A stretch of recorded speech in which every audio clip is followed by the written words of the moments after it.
Hindi ako papayag na isang manluloko ang mamamahala sa kumpanya ko.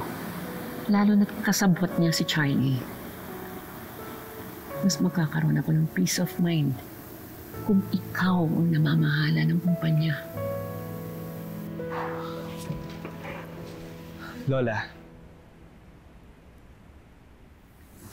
handa na po akong ibalik ang shares ko sa kumpanya.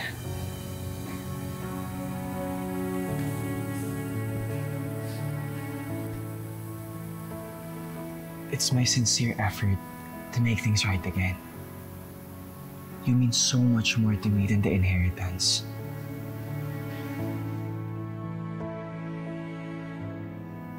Salamat ako. Natutuwa ko na habang hindi pa nawawala lahat ng alaala ko, nakita ko na yung pagbabago mo. Salamat.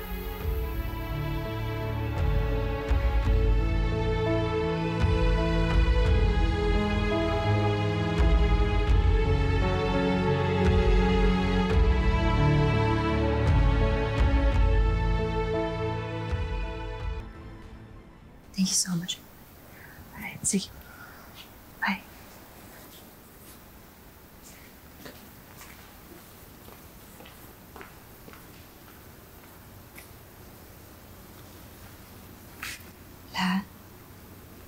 Nakausap ko na po si Attorney Morales.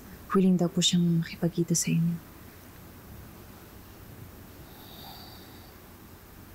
Siguro,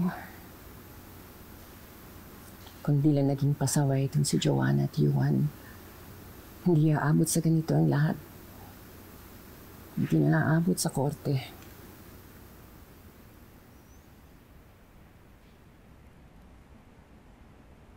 Minsan naiisip ko tuloy, naging masyado akong mahigpit sa kanila.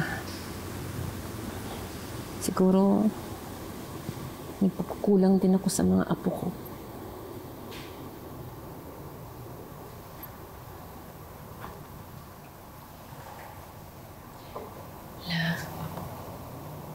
Gusto niyo lang po na mapabuti sila.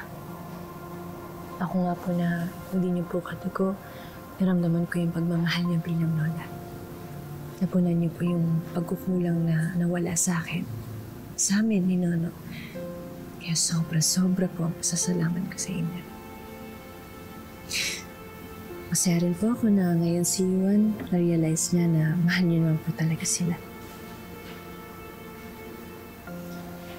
Sana hindi pa rin tuluyang mawala ang alaala ko.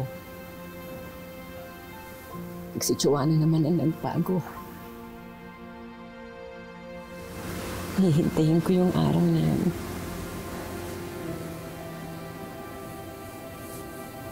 Wala.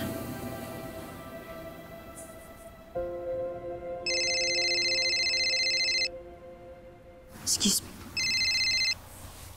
Hello? Yuan?